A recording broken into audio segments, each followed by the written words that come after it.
My name is Raven. I'm in my late 30s now, and for most of my adult life, I've been someone people describe with words like steady, reasonable, and low maintenance. I've worked behind the scenes, operations, logistics, the kind of roles where if everything is running smoothly, no one notices you at all. That invisibility followed me home too. If you asked the people who knew me back then, they would have said I was calm, practical, not dramatic, the kind of woman who doesn't raise her voice, who listens more than she speaks, who keeps the peace without asking for credit. Some might even say I was easy to overlook. I used to think that was a flaw. I don't anymore. This story isn't about an explosive breakup or a shocking betrayal. It's quieter than that. It's about erosion, about the distance that grows so slowly you don't realize it's happening until you're living separate lives under the same roof. We slept in separate rooms for 2 years before the divorce became official, and even that wasn't the dramatic turning point people imagine. It was just another adjustment, one more unspoken agreement layered on top of many others. By the time we signed the papers, we were already strangers. I'm telling you this not to assign blame or to rewrite the past into something more cinematic than it was. There's no villain here, and there's no triumphant revenge arc waiting at the end. What there is, what I can offer honestly, is a record of what it feels like to be slowly edited out of your own marriage, and how silence can mean very different things depending on who is choosing it. This story moves through small moments, comments that didn't seem important at the time, habits that became patterns, the way being understanding can quietly turn into being absent from conversations, from decisions, from yourself. It's also about the private recalibration that happens when you stop trying to be seen by someone who no longer knows how to look at you. If you're expecting rage, you won't find it here. If you're looking for humiliation or payback, this won't deliver that either. What you'll hear instead is restraint, observation, the kind of clarity that arrives long after emotions have burned themselves out. I believe there's a particular kind of power in telling the truth plainly without sharpening it into a weapon. Over the next parts, I'll walk you through who I was in that marriage, how I became invisible without anyone intending it, and how quiet decisions made without announcements or ultimatums can change the entire direction of a life. Not quickly, not loudly, but permanently. I don't know why you found this story today. Maybe you're in the middle of something similar. Maybe you've already walked away. Or maybe you're just curious about how ordinary relationships end without a single dramatic scene. So before we go any further, let me ask you something gently. Have you ever realized, a little too late, that you were slowly disappearing from a place you once called home? To understand how my marriage ended, you have to understand who I was inside it, or more accurately, who I was to everyone else. I was the reliable one, the woman who remembered birthdays without reminders, who noticed when the pantry was running low before it became a problem, who adjusted her schedule so conflicts never escalated. If there was a gap, I filled it. If there was tension, I softened it. Over time, that became my shape in the room. Useful, steady, unobtrusive. People often mistake that kind of presence for simplicity. They think calm means passive.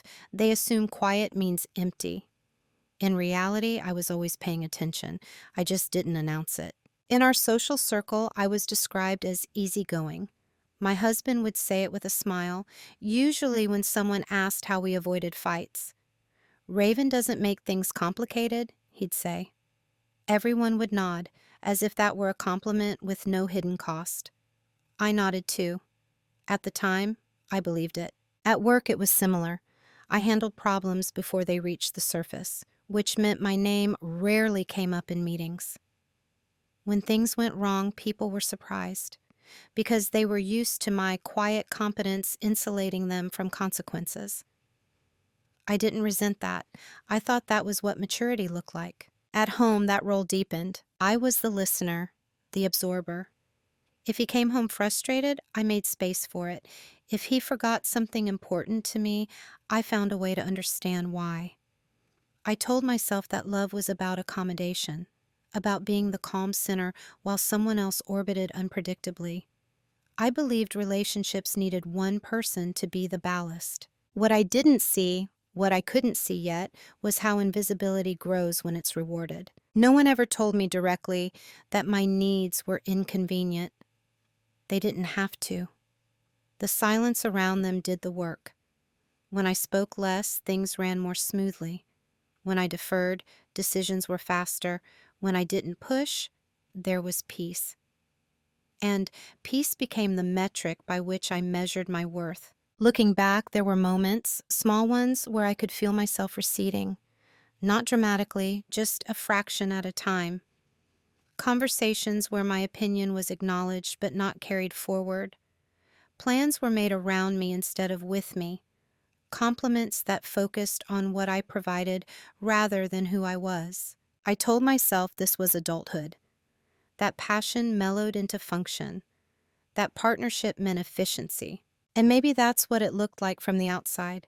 A marriage without drama, a woman without complaints. People admired it. They told me how lucky I was. I smiled and agreed, because disagreeing would have required language I didn't yet have. The truth is, I wasn't unhappy in a way that felt actionable. I wasn't mistreated in ways that were easy to point to.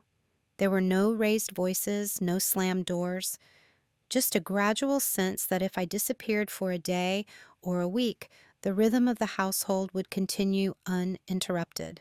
I remember once being asked at a dinner party what I wanted next. Career-wise, life-wise. The question caught me off guard. Not because I didn't have thoughts, but because no one had asked them aloud in so long.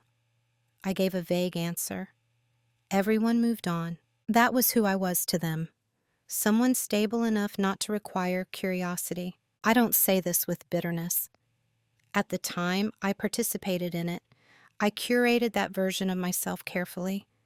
I believed it kept things safe.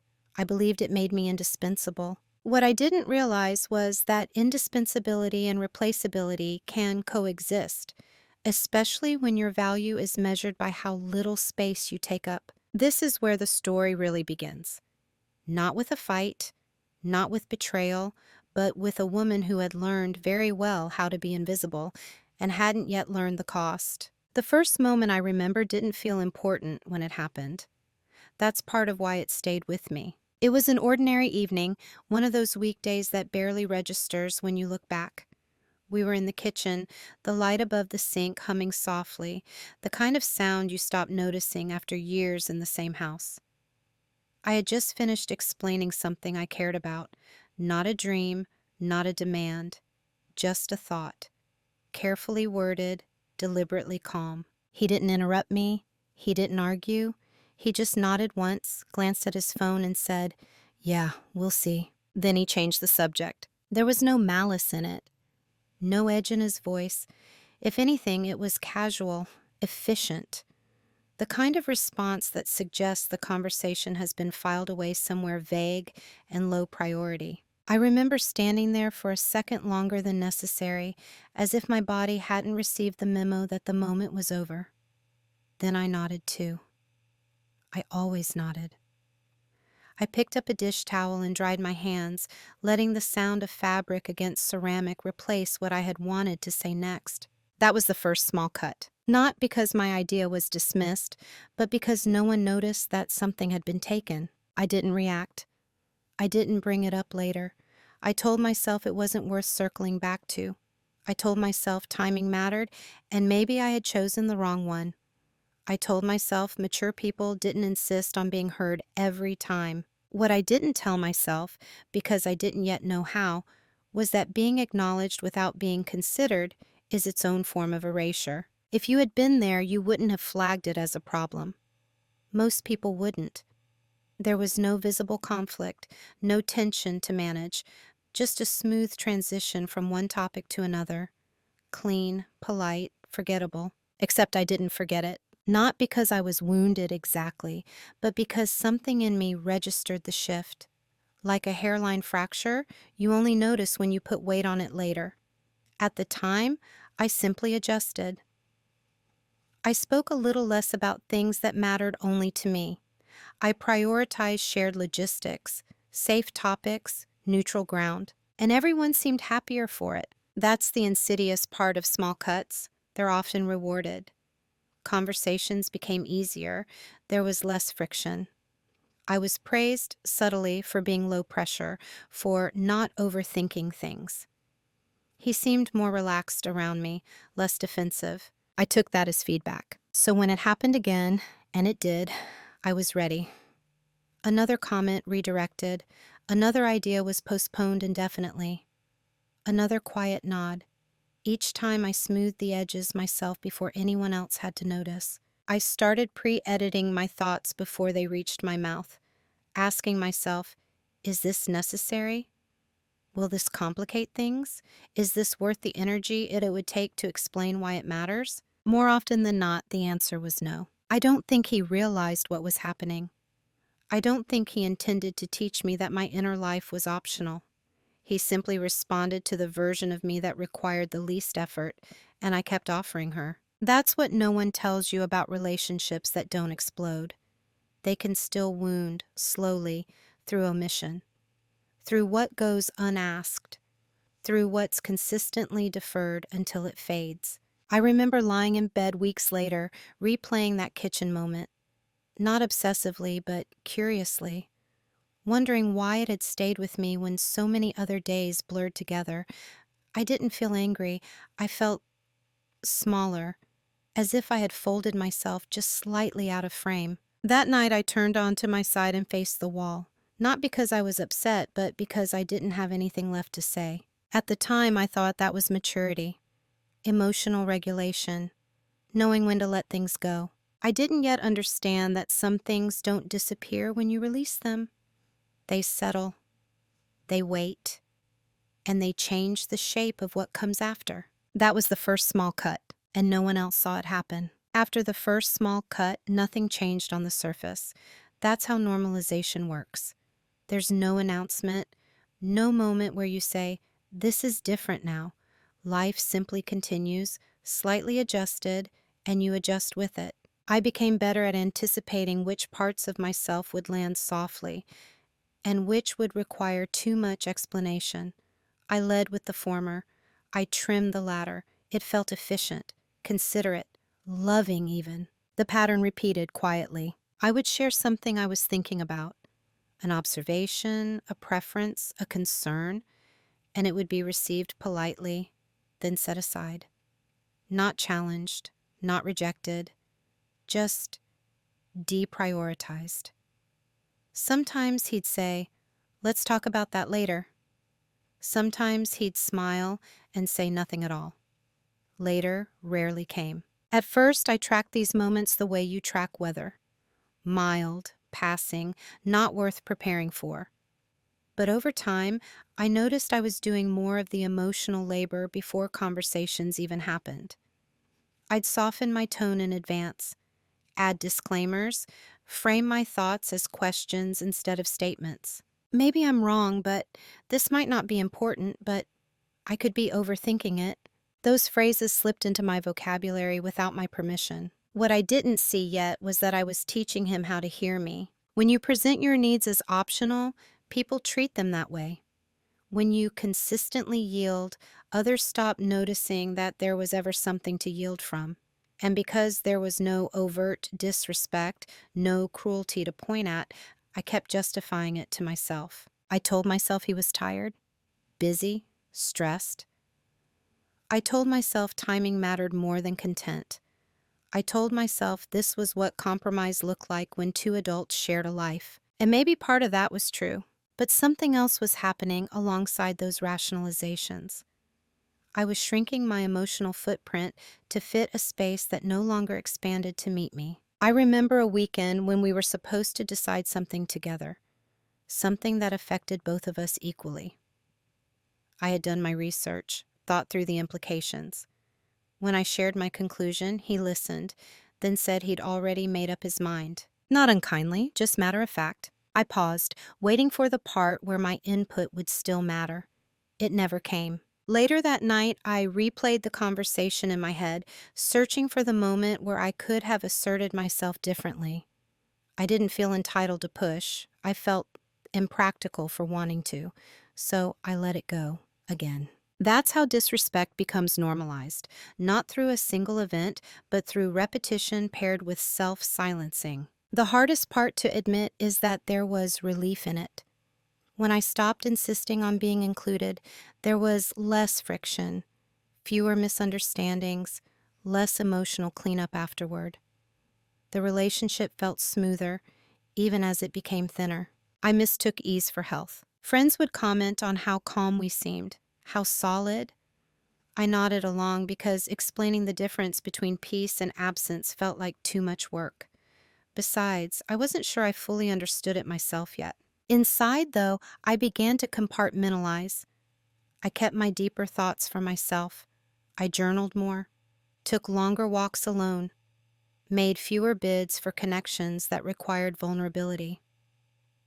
I told myself I was becoming more self-sufficient. In reality, I was practicing detachment. Not dramatically, not consciously, just enough to protect myself from the low-grade disappointment of not being met where I stood. There were moments, quiet ones, where I wondered what would happen if I stopped compensating, if I spoke plainly, if I let the discomfort land instead of absorbing it.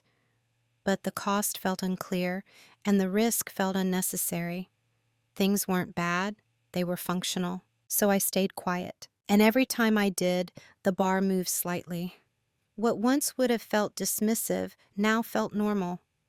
What once would have warranted a conversation now felt petty.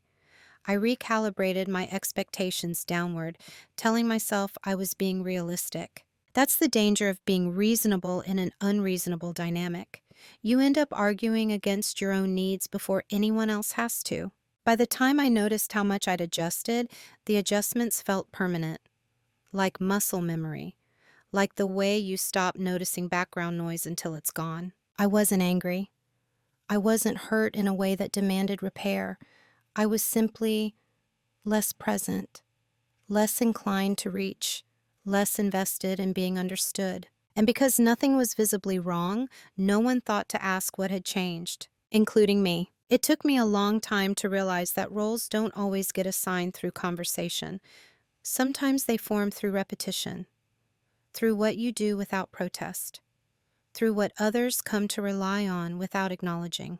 By the time I noticed mine, it was already well established. I was the stabilizer, the one who adjusted so others didn't have to, the person who remembered, followed up, smoothed over, and absorbed. I didn't make demands. I made accommodations. And over time, that became my defining trait, not just in the marriage, but in the ecosystem around it. When decisions needed to be made, I was consulted early and overridden easily. When plans changed, I was expected to adapt. When emotions ran high, I was the calm counterweight. People trusted me not to rock the boat. They trusted me to be fine. And because I was capable, I was rarely checked on. I want to be clear about something. No one sat me down and told me this was my place. There was no explicit agreement, no ultimatum. That's what made it so difficult to question. The role came with praise, subtle but consistent. You're so understanding. You're so low drama. You always know how to handle things. Those compliments became boundaries disguised as appreciation. Inside the marriage, my role was functional. I handled logistics, I tracked schedules, I noticed patterns. If something needed to be done, I did it. If something needed to be discussed, I timed it carefully, or decided it didn't need to be discussed at all. He came to rely on that, not maliciously. Reliance often looks like trust, and I had trained him well. The problem with being reliable is that people stop imagining you any other way. I remember once being visibly tired, emotionally, not physically. I didn't announce it. I didn't dramatize it. I simply moved more slowly, spoke less, left things undone that I normally would have handled automatically. No one asked why. Things still worked. Slightly less efficiently, maybe, but well enough. And that's when it hit me. The system didn't collapse without me operating at full capacity. It adjusted. That realization was unsettling. Because if my absence didn't register as a problem, what did my presence actually mean? I began to see how narrow the role had become. I wasn't expected to want more. I wasn't expected to need reassurance. I wasn't expected to change. I was expected to remain consistent, emotionally available, practically competent, and quietly flexible. Anything outside that would have disrupted the equilibrium. An equilibrium I had learned was sacred. I don't think he saw it as a role. I think he saw it as me. That was the most painful part. The version of me he interacted with was the one I had edited into existence for the sake of harmony. Over time, he stopped seeing the edits as edits, and I stopped offering anything else. There's a strange grief that comes with realizing you've been typecast in your own life, not because the role is cruel, but because it's incomplete. It captures your utility, not your interiority, your function, not your becoming. I told myself this was adulthood, that people settle into patterns, that wanting to be seen differently after years together was unrealistic. But somewhere underneath that logic was a quieter truth. I had become legible in only one dimension. And the longer I played that role, the harder it felt to step out of it without seeming disruptive, unreasonable, selfish even. So I stayed where I was understood, even if it meant staying misunderstood. That's what assigned roles do. They make change feel like betrayal. At the time, I didn't have the language for any of this. I just knew that something in me was waiting, watching, taking notes. Not planning anything yet, just noticing. Because once you see the role clearly, you can't unsee it. The day something shifted wasn't marked by an argument. There was no confrontation, no raised voice, no moment you could point to and say, that's when everything changed. It was quieter than that. It happened on a morning that looked like every other morning. The house was still. He had already left for work. I was standing in the hallway, holding a mug that had gone cold in my hands, listening to the low hum of the refrigerator. The light through the window was thin and pale, the kind that doesn't warm anything. It just reveals. I remember realizing very suddenly that I felt no urgency to tell him anything. Not about my day. Not about a thought I'd had. Not even about something logistical he might need to know. There was no resentment in that realization. No spike of emotion at all. Just clarity. For years, my instinct had been to share, to connect through updates, through small observations, through the quiet weaving together of two inner lives. That morning, the instinct was gone, not suppressed, not resisted, absent. I stood there longer than necessary, testing the feeling, waiting for guilt to follow. It didn't. What came instead was something calmer, heavier, and unmistakable. Detachment. I didn't decide to pull away. I noticed that I already had. That was the shift. Later that day, something small confirmed it. He texted about a minor decision that affected both of us. Normally, I would have thought it through carefully, weighed options, and offered context. This time, I replied with a single neutral sentence. Whatever works. When I put the phone down, I waited for the familiar discomfort, the sense that I was abandoning my role, failing to contribute. It never came. What I felt instead was relief. Not dramatic relief, just the easing of a long-held tension I hadn't realized I was carrying. It scared me. Not because I wanted to go back, but because I recognized the feeling. I had seen it before, in other people, at the very end of things. That quiet distance that appears after all the arguments have already been exhausted. I had skipped the arguments entirely. That evening, we sat in the same room, doing separate things. This wasn't unusual, but I noticed something new. I wasn't monitoring his mood. I wasn't adjusting my presence to match it. I was simply there. And even that felt optional. At one point, he spoke about work, about something frustrating. I listened, as I always had. I responded appropriately, sympathetically, but internally, there was no movement, no urge to fix, no instinct to carry it with him. I wasn't angry. I wasn't checked out in a way that demanded attention. I was done trying to be essential. That night, lying in bed, I understood something with a certainty that didn't require analysis. The relationship had crossed a line long before this moment. I was just now catching up to where my emotional reality had already gone. There was grief in that realization, but it was distant, like something happening in another room. The dominant feeling was composure, a steadying, as if my internal balance had finally shifted back onto my own axis. I didn't make any decisions that day. I didn't plan an exit. I didn't confront him or demand change. I simply observed the change in myself and didn't rush to undo it. That restraint mattered. Because the moment you notice your silence is no longer self-sacrifice, but self-protection, you can't unknow it. From that day forward, I stopped trying to reinsert myself into a dynamic that no longer responded to my presence. I conserved energy, I paid attention, I let the absence speak without filling it in. Nothing on the outside changed immediately, and that, too, was telling. The shift wasn't visible yet, but it was permanent. After the shift, silence changed its meaning. Before, my quiet had been reflexive, a way to smooth things over, to avoid friction, to keep the emotional machinery running efficiently. It was something I defaulted to without thinking, the emotional equivalent of muscle memory. Now it was deliberate. I didn't announce it. I didn't dramatize it. I simply stopped volunteering myself in places where my presence had been optional for a long time. And because I'd spent years being the stable one, the change was almost invisible to everyone else. That's the paradox of quiet people.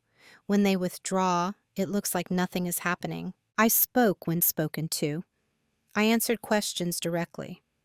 I didn't withhold information, but I stopped offering interpretation. I let silences land without filling them. I let decisions proceed without cushioning their impact. And something interesting happened. No one noticed. Not at first. Because my silence had always been there. It just used to come with effort, with emotional labor, with an internal cost that no one else had to pay. Now the cost was gone. At home, the dynamics adjusted smoothly. Plans were made, schedules aligned, conversations stayed practical. The absence of emotional depth didn't register as a loss, it registered as efficiency. He seemed relaxed, less defensive. If anything, he appeared to enjoy the simplicity. I watched this without judgment. I was learning something important. People don't miss what they never had access to. When you've been emotionally contained for long enough, others assume that's your natural state. They don't see the work it takes to maintain it. So when you stop doing the work, they don't see that either. They just experience the outcome. I used the extra space to observe, to notice patterns I'd previously been too busy managing. I noticed how often decisions were framed as foregone conclusions.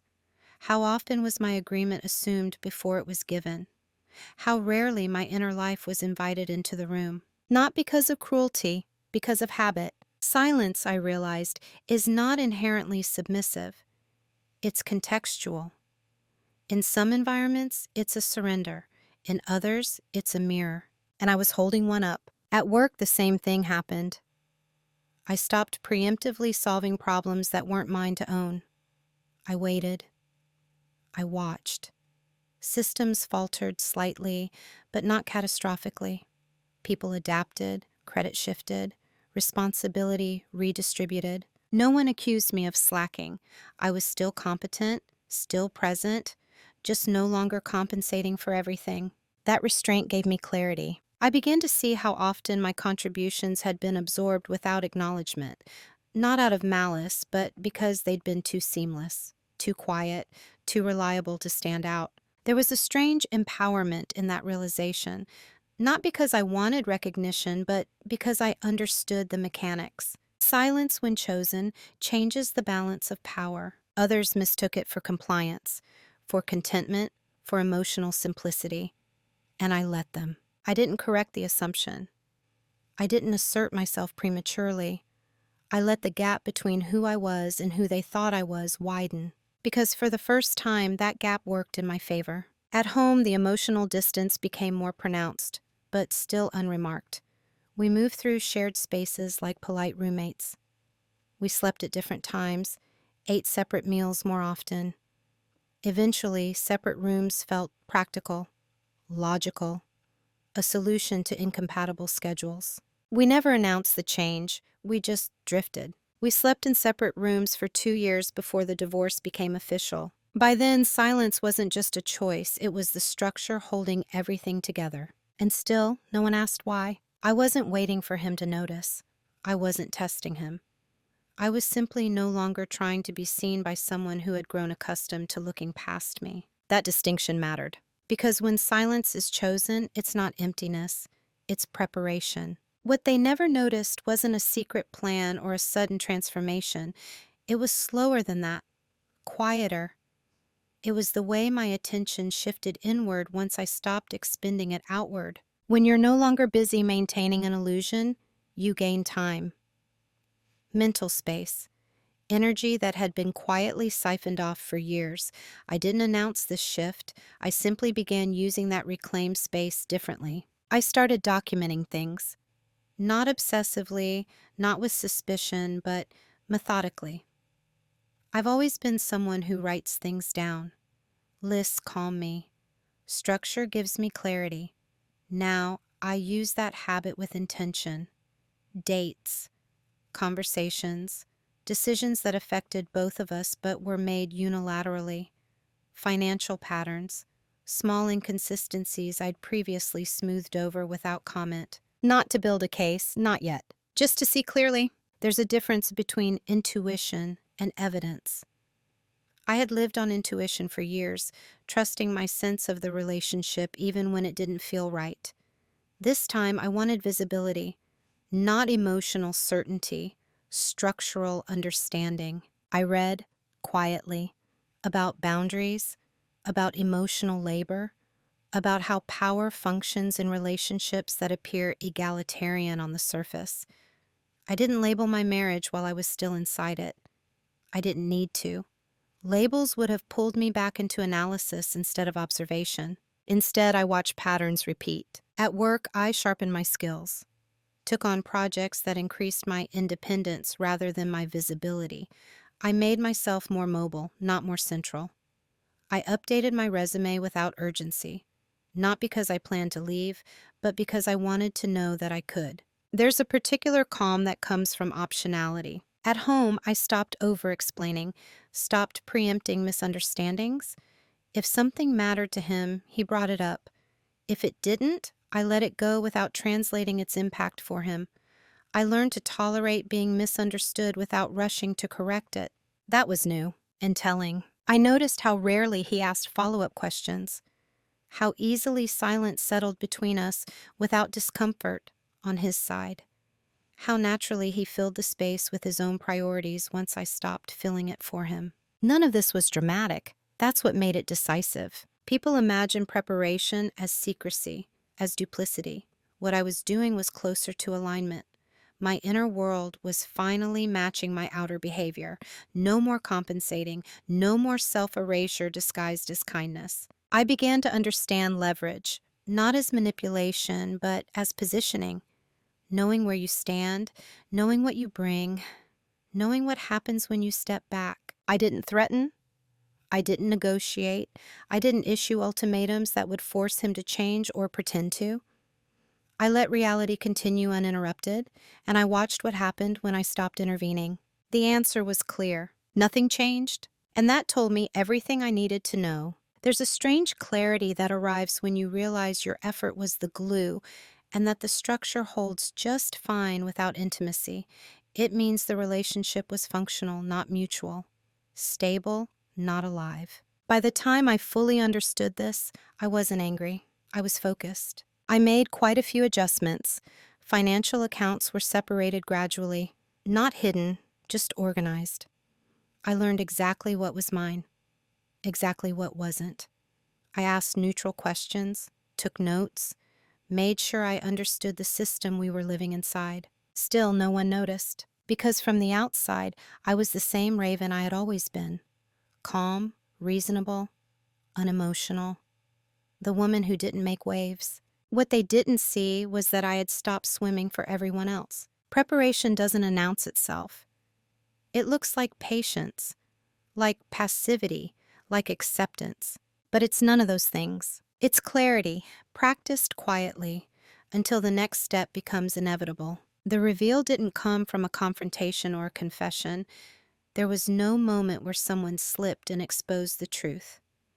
What I discovered emerged the way patterns always do, slowly when you stop interfering with them.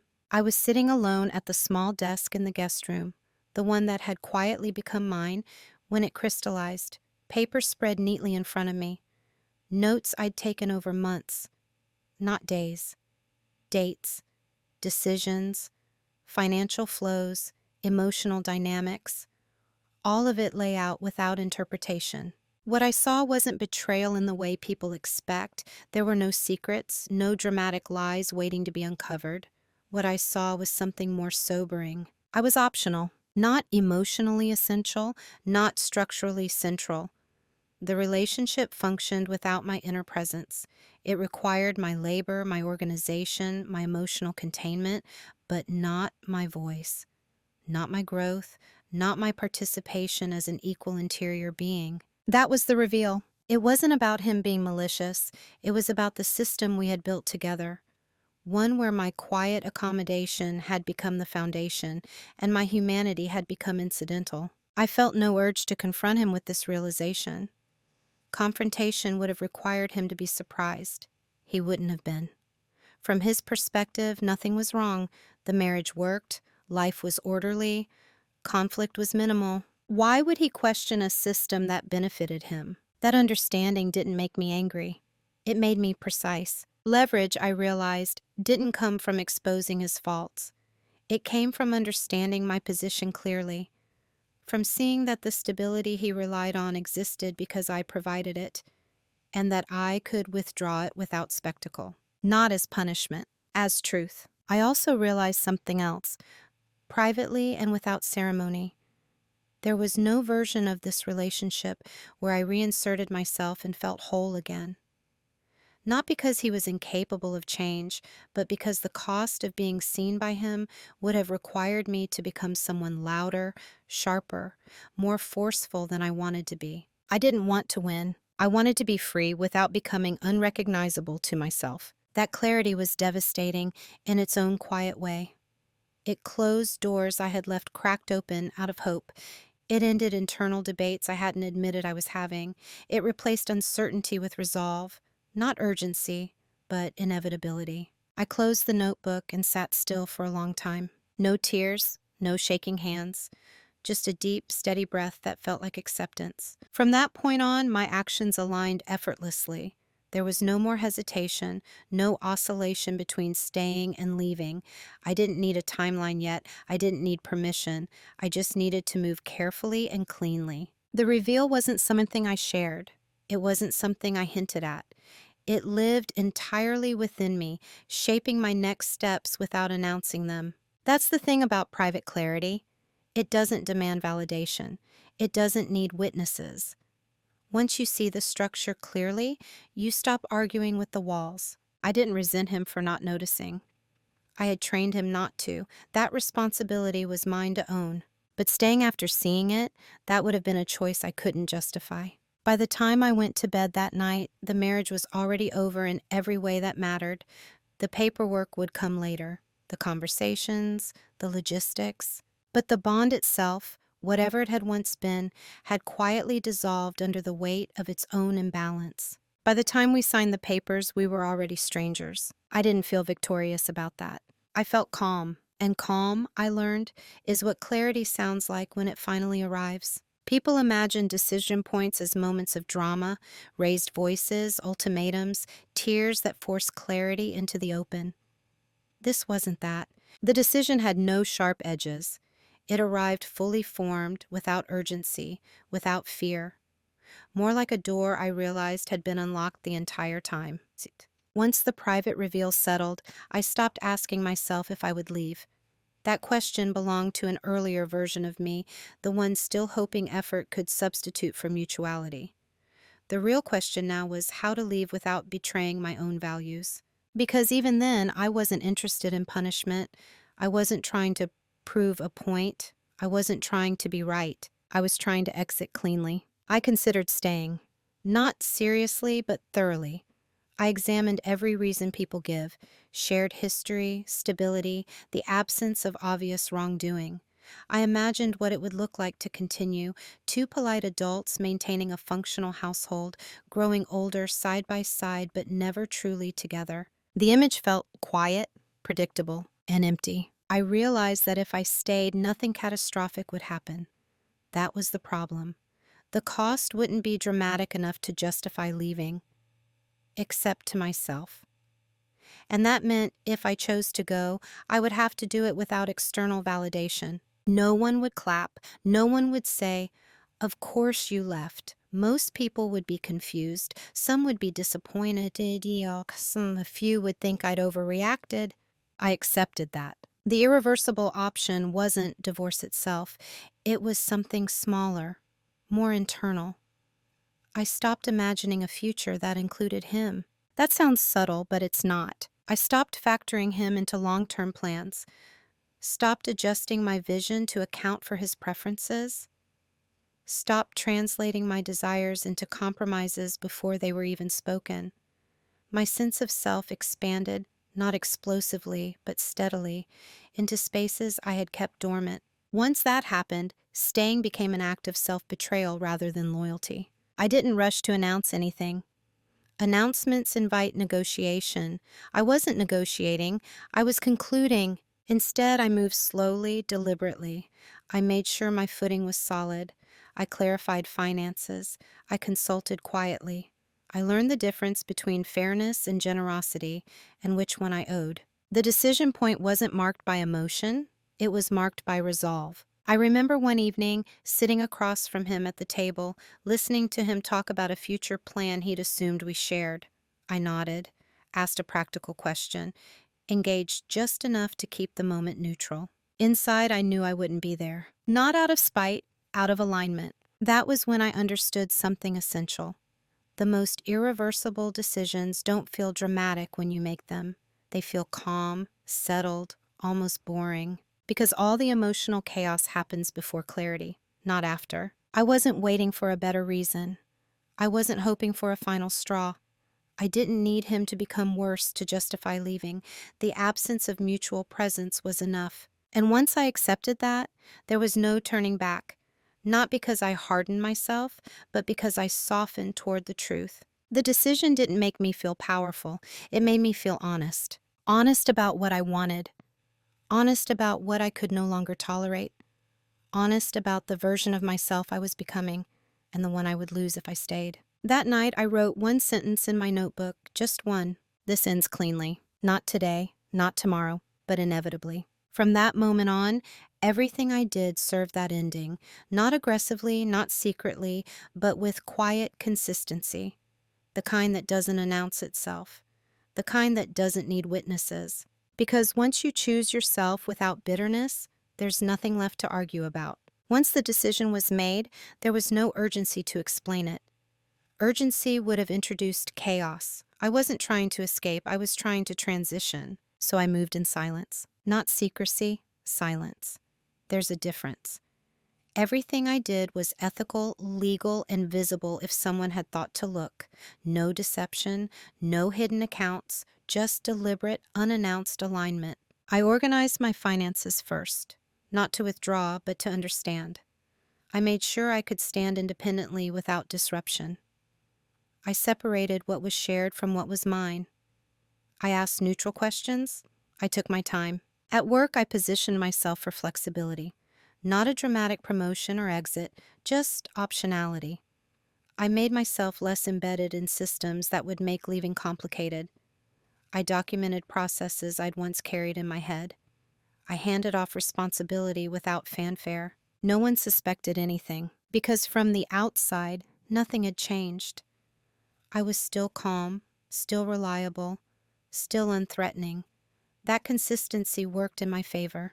At home, I didn't provoke. I didn't withdraw suddenly. I didn't rehearse speeches in the mirror. I maintained the surface rhythm of our lives while gradually detaching from its center. We were already living parallel lives by then. Separate rooms, separate routines, silence that had long since stopped asking to be broken. When I needed information, I asked plainly. When I needed clarity, I sought it privately. I didn't outsource my certainty to emotional conversations that would only complicate things. I consulted a lawyer quietly, not to initiate anything, but to understand the landscape. Knowledge is grounding. It removes fantasy from fear. I wanted to know exactly what fairness looked like, not what guilt might pressure me into offering. Still, no one noticed. This is what people misunderstand about quiet exits. They assume silence means avoidance. In reality, silence is often a preparation done with respect. I didn't want to ambush him. I wanted to arrive at the moment of truth already composed, already informed, already resolved, so the conversation itself could be clean. Moving in silence wasn't about power over him, it was about power over myself. I noticed how easily he filled the space I no longer occupied, how naturally the household adjusted, how little friction there was without emotional engagement. Those observations didn't hurt anymore. They confirmed my understanding. Occasionally, he'd comment on how smooth things felt lately, how low stress life seemed. I nodded. I didn't correct him. Because peace built on absence isn't peace, it's quiet erosion. And I wasn't going to explain that to someone who hadn't asked. The strangest part was how normal everything felt. I went to work, I cooked dinner, I laughed at appropriate moments, I slept alone without sadness. I felt steady. People expect grief to be loud. Mine had already passed through quietly, months earlier, when I realized I wasn't seen. What remained was logistics. By the time I was ready to speak, I wasn't emotional. I wasn't conflicted. I wasn't looking for reassurance. I was ready for transition, not reaction. That's what moving in silence gives you: control over your timing, over your tone, over the narrative you don't need to explain. I didn't know exactly when I would say the words yet, but I knew when I did, there would be no negotiation, no escalation, no collapse. Just clarity delivered once. Because the work had already been done, quietly, carefully, and without spectacle. The consequences didn't arrive all at once. They never do when change is quiet. They unfolded gradually, in small disruptions that were easy to dismiss at first. It began with confusion. Not an alarm, not panic, just a subtle sense that something was off. The systems I had quietly maintained were still functioning, but without the invisible adjustments that had kept them smooth. Schedules didn't align quite as easily. Minor decisions took longer. Emotional labor that had once been absorbed simply wasn't. At first, he compensated. Unconsciously, he adjusted expectations. He filled in gaps where he noticed them. That's what people do when a stabilizing force steps back. They adapt, assuming it's temporary. I watched this without satisfaction or resentment. I wasn't testing him. I wasn't hoping he'd fail. I was observing the natural consequences of absence. Small frictions emerged, not enough to name, but enough to feel. Conversations stalled more often. Silence stretched longer. He seemed distracted, not distressed, just unsettled, like someone sensing a shift in gravity without knowing why. He began asking more questions, practical ones, clarifying ones, not about feelings, but about logistics, about plans, about what I thought. I answered neutrally. What I didn't do was resume my old role. I didn't preempt his uncertainty. I didn't translate the emotional subtext he wasn't naming. I didn't step in to stabilize the moment. And slowly, the weight of that reminder landed. Things felt different because they were. Friends noticed changes before he did. Comments like, "You two seem quieter lately," or "Is everything okay?" floated by, gentle and unspecific. I smiled, gave non-answers. Nothing was technically wrong. That's the hardest kind of truth to confront. Eventually, he noticed the emotional distance, not as a rupture, but as a pattern. He tried small gestures, casual check-ins, a bit more attentiveness. It wasn't insincere. It just came too late, and without understanding the scope of what had already shifted. You can't repair something you don't fully perceive. I didn't reject those gestures. I received them politely, appreciatively even, but I didn't let them re-anchor me to a role I had already released. This is where people expect a turning point, a rekindling, a breakthrough, a last attempt. What actually happened was quieter. The gestures highlighted the absence rather than filling it. They were reactive, not relational, focused on restoring comfort, not connection. And once you see that difference, you can't mistake one for the other. The household felt hollow, functional, efficient, but emotionally uninhabited. He began to feel the avoidance he'd never noticed before. The way I no longer initiate, the way I am no longer oriented toward him, the way I listened without leaning in. That's when the consequences shifted from external to internal. He wasn't losing me dramatically, he was losing access. And access, once lost, is disorienting. I stayed composed, not cold, just clear. I didn't escalate. I didn't accuse. I didn't offer explanations that would turn into debates. When he asked if something was wrong, I didn't lie. I said, "Things have been different for a while."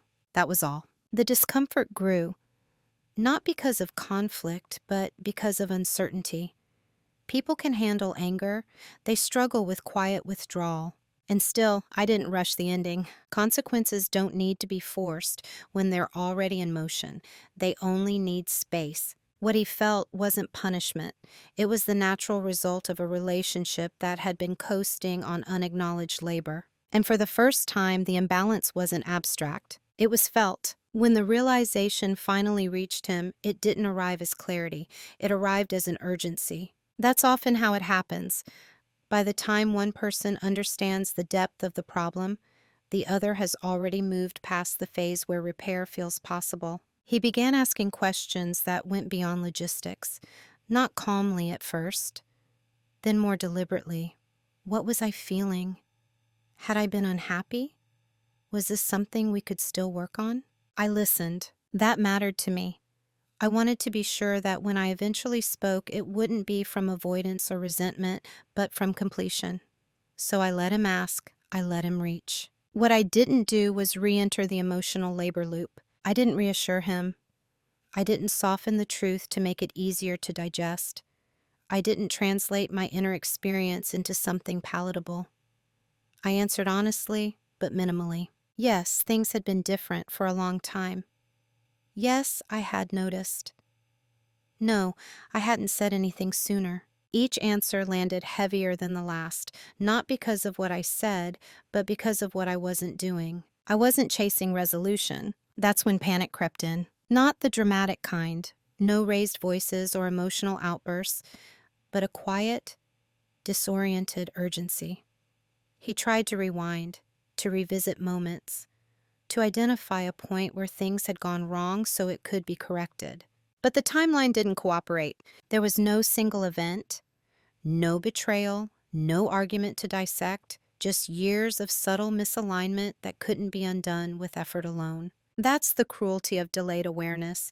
You arrive ready to fix something that no longer exists in its original form. He suggested counseling, conversations, time, all reasonable.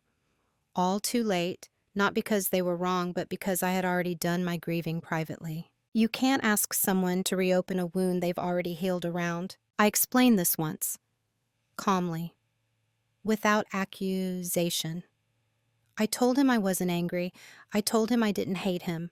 I told him I simply wasn't in the relationship anymore, not emotionally, not internally. That was the hardest thing for him to hear, because it meant there was nothing to fight against. No enemy, no wrongdoing, no clear mistake he could correct, just absence. Regret showed up in small ways.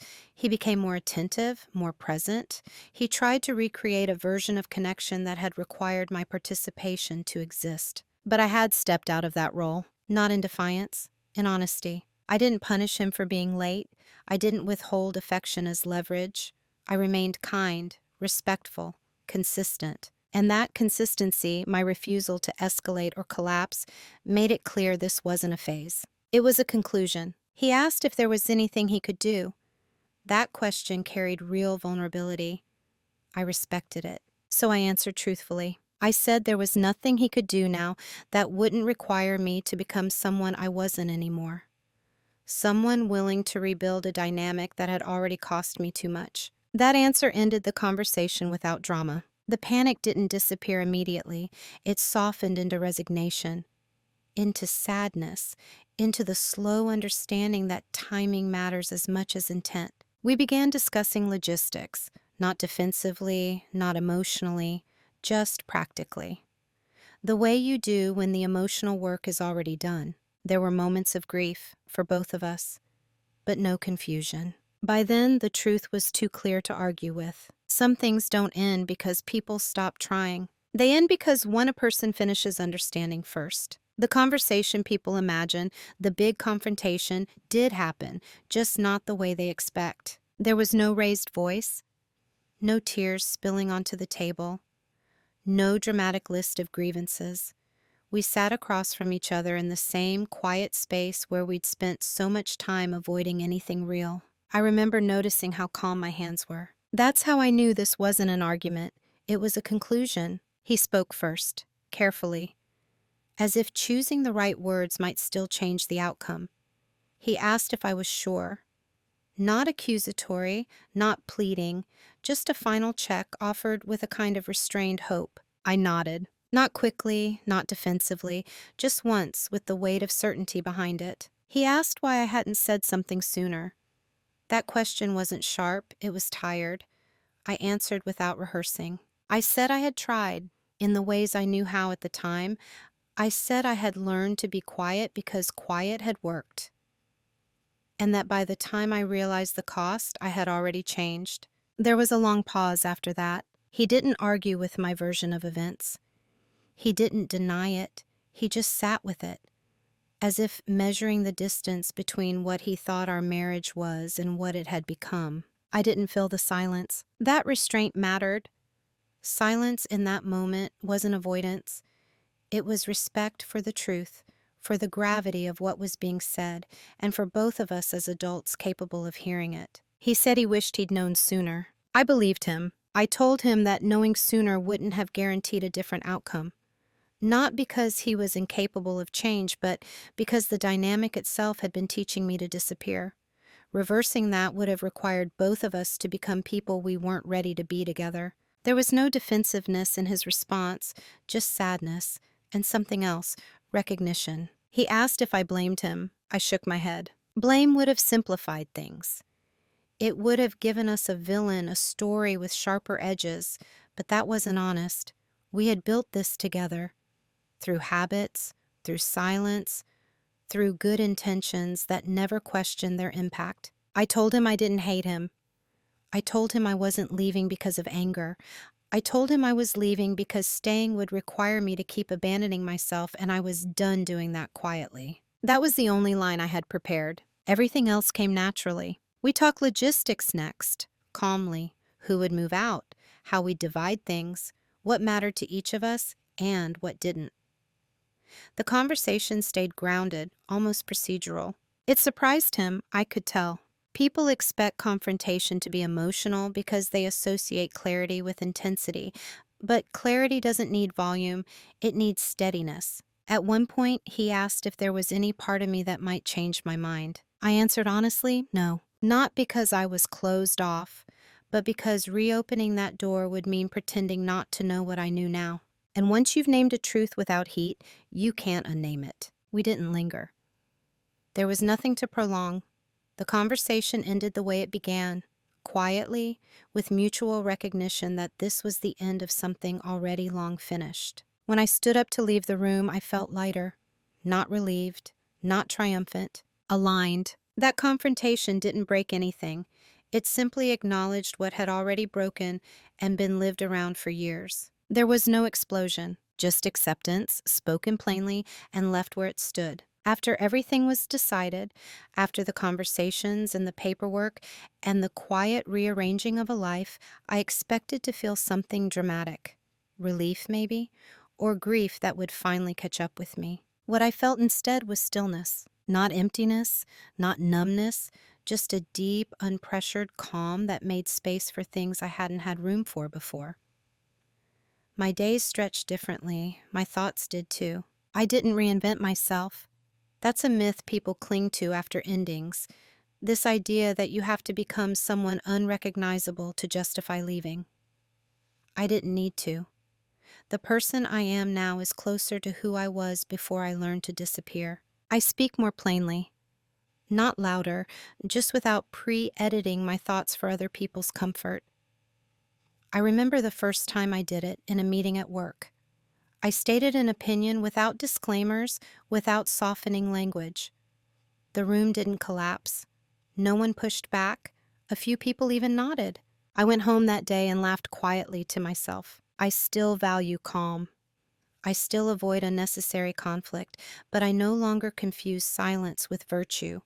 I choose it when it serves me, not when it erases me. Relationships look different now. I notice how quickly people grow accustomed to emotional labor being done for them. I notice when curiosity flows in only one direction. I don't resent those patterns anymore. I just don't participate in them. There's a clarity that comes from knowing you can leave. Not in anger, not dramatically, but because you trust yourself enough to step away when something no longer fits. I live alone now. Not as a statement, as a preference. My space reflects me, quiet, intentional, uncluttered. I sleep deeply. I wake without bracing myself for anyone else's mood. Sometimes people ask if I regret not fighting harder. I understand the question. It comes from a belief that endurance equals depth, that love is proven by how much you're willing to lose to keep it. But I don't regret leaving quietly. I regret staying invisible for as long as I did. That's an important distinction. I didn't leave to punish anyone. I left to stop participating in my own absence. And once you experience what it feels like to be fully present in your own life again, you realize how heavy that absence had been. I'm not bitter. I'm not closed off. I'm simply more precise about where I place my energy. I don't offer it preemptively. I wait to see how it's received. That, to me, is what maturity actually looks like. The marriage didn't fail because someone was cruel. It ended because I changed and refused to change back into a version of myself that fit more easily into someone else's expectations. If there's a quiet dominance in who I am now, it's not about control. It's about self-trust, about knowing that you don't need permission to step out of a role that's too small for you. I don't announce my boundaries, I live them. And the people who belong in my life notice the difference. Not because I explain it, but because they feel it. There's a lesson people often expect at the end of stories like this, something sharp and quotable. A warning, a rule. But the truth is quieter. Most relationships don't end because of one unforgivable act. They end because of patterns that go unexamined for too long. Because one person learns to survive by shrinking, and the other grows comfortable inside the space that is created. No one sets out to disappear. It happens gradually, through kindness, through compromise, through the belief that being low maintenance is a virtue rather than a warning sign, and by the time the cost becomes visible, the person paying it has already changed. If there's a moral here, it's this. Silence is not always patience. Sometimes it's grief that hasn't found language yet. And when silence stops hurting, when it starts feeling like relief instead, that's information. Not an accusation, not a threat, just information that deserves your attention. I didn't leave because I was unloved. I left because I was no longer known. And staying would have required me to keep translating myself into something smaller, simpler, easier to overlook. That kind of love is stable, it just isn't alive. I don't tell this story to assign fault or to elevate myself as the one who got it right. I tell it because there are so many people quietly negotiating their own absence, telling themselves it's maturity, telling themselves it's peace. Sometimes it is. And sometimes it's just the early stages of leaving. If you take anything from this, let it be an invitation to pay attention to what you're normalizing, to notice where you're being praised for being easy instead of being understood, to ask yourself whether your silence is chosen or learned. And if you're already on the other side of something like this, I hope this story reminds you that leaving without bitterness is possible. That clarity doesn't have to be cruel. that you can end something gently and still be strong. By the time we signed the papers, we were already strangers. Not because we stopped caring, but because we stopped seeing each other clearly enough to stay. If this story resonated with you, I'd really like to hear why. Have you ever realized quietly that you had already left something long before you walked away? Tell me in the comments.